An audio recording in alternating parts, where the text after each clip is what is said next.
Your Excellency, Ferdinand Romualdez Marcos Jr., kagalang-galang na Speaker ng Kamara Ferdinand Martin Romualdez, mga kagalang-galang na panauhin, mga kababayang Palawenyo, magandang umaga at maligayang pagdating sa inyong lahat. Isang karangalan at pribilehyo na opisyal at taus-pusong tanggapin kayo sa ikalawang pinakamalaking lungsod ng Pilipinas, ang lungsod ng Puerto Princesa. Ang Puerto Princesa ay tahanan ng Puerto Princesa Underground River, isang UNESCO World Heritage Site, isang national park at isa sa New Seven Wonders of Nature. Sa ngalan ng makakalikasang mamamayan ng Puerto Princesa at sa ngalan ng lahat ng makakatanggap ng inyong mapagkalingang financial assistance, pinapaabot namin ang aming taus-pusong pasasalamat. Sa ngalan po ng Pamahalang Panlalawigan ng Palawan at ng Sambayan ng Palawenyo, karangalan ko pong makaisa kayong lahat upang salubungin at batiin ang malugod na pagdating sa lalawigan ng Palawan at lungsod ng Puerto Princesa ang ating minamahal na Pangulong Ferdinand Bongbong Marcos at ang kanyang mga kasama. Mambang nga pag-abot, Mr. President, dayon kamo pati gayon ka naman. You are always welcome in our hearts.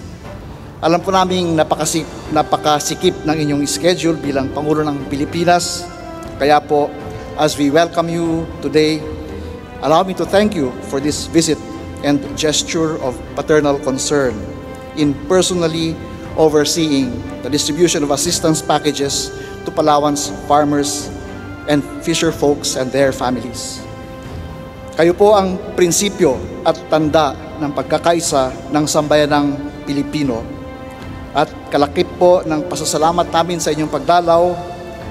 Ipinapahayag din po namin ang aming suporta sa inyong pamumuno at ang aming patuloy na mga panalangin para sa inyong kaligtasan at lakas upang lalo pang palawigin ang inyong paglilingkod sa kabutihang panlahat ng ating bansa.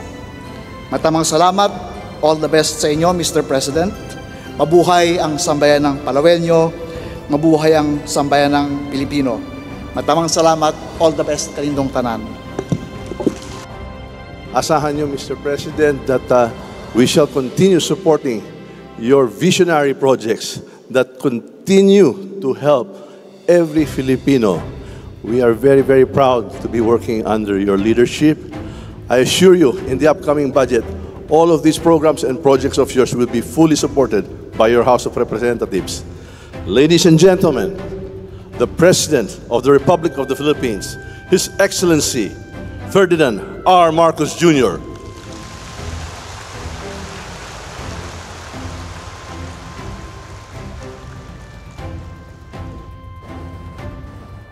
Maraming salamat sa ating House Speaker. Magsiupo po tayo. Maraming salamat sa ating House Speaker, Speaker Martin Romualdez, sa kanyang pagpakilala. Ang ating mga nagkasama rito ngayon, the Palawan 2nd District Representative, Representative Jose Alvarez, the Palawan Provincial Governor, Governor Victorina Socrates, the Marinduque Provincial Governor, Presbyterio Velasco Jr., our host for this program today is the Mayor of Puerto Princesa City Mayor Lucilo Bayron. At aking mga kasamahan sa pamahalaan na nakikipagtulungan upang mapaganda ang buhay natin dito sa Pilipinas.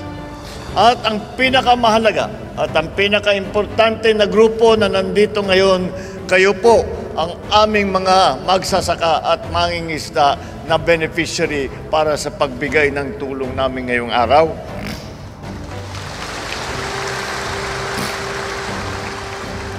Ang minamahal kong mga kababayan, magandang umaga po sa inyo lahat. Nagagalak akong makabalik muli rito sa napakagandang probinsya ng Palawan. kapag nababanggit ng karamihan ang lugar ninyo, ang agad na pumapasok sa isipan ko, siyempre, ang Puerto Princesa, ang Coron, ang El Nido, yun ang kilala sa buong mundo. Bukod sa pagka-UNESCO World Heritage Site tulad ng Puerto Princesa Subterranean River National Park at ang Tubataha Reef National Park, nariyan din ang mga naggagandahang isla at dalampasigan na kilala sa buong mundo. Ngunit, hindi alam ng nakakarami na ang Palawan ay nangunguna din sa larangan ng produksyon ng pagkain. Bukod sa malawak na mga taniman ng palay, mais at niyog, mayroon din kayong kasoy, saging at kalamansi. Ang mga ito ay hindi lamang ninyong kami na iba. Kami ang magdadala ng pasalubong sa inyo rito sa lahat ng Palawan. Hindi lingid sa amin na matindi ang naging epekto ng nagdaang El Nino sa inyong mga sakahan at palaisdaan. Ayon sa aming huling datos, umabot sa higit 3 bilyong piso ang nasirang sektor ng agrikultura dito sa Mimaropa, sanhi ng matinding tagtuyot. Kaya't marapat lamang na pag-ulanan naman namin kayo ng tulong upang makaahon kayo sa pagsubok na ipinagdaanan ninyo. Una rito, mula po mismo sa tanggapan ng Pangulo, magbibigay po tayo ng tigsa 10,000 piso sa ilang mga magsasaka, mangingisda at kanilang mga pamilya na higit na nangangailangan. Sa kabuuan, tayo ay magbibigay ng halos 100 milyong piso para sa mga benepisyaryo ng lalawigan ng Palawan at ng Marinduque. Bukod pa riyan, ang DSWD ay mamamahagi ng tigsa 10,000 piso rin para sa higit 6,000 benepisyaryo ng kanilang AKAP program.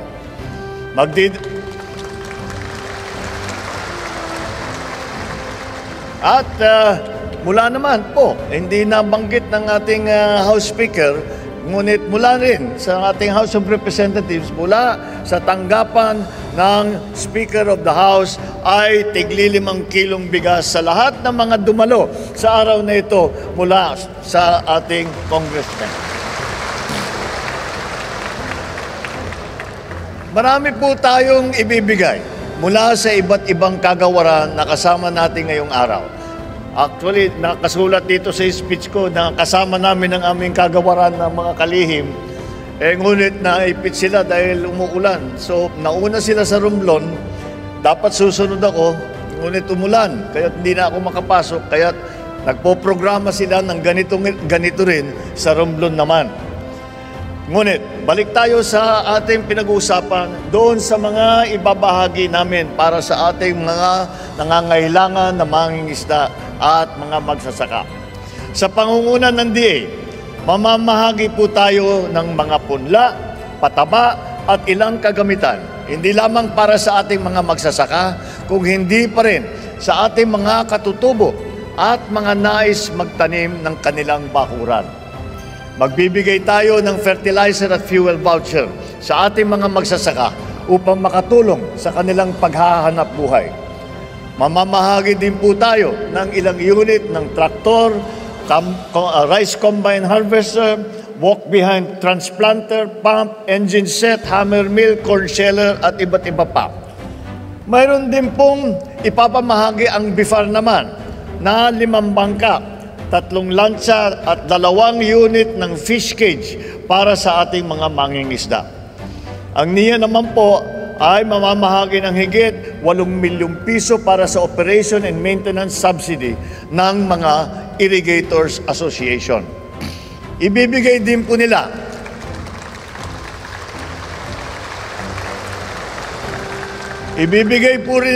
sa araw na ito ang mahigit 500 milyong pisong halaga ng Certificate of Condonation and Exemption sa ating mga landowner sa ilalim ng National at Communal Irrigation System upang hindi na nila aalalahanin ang utang at bayarin sa NIA.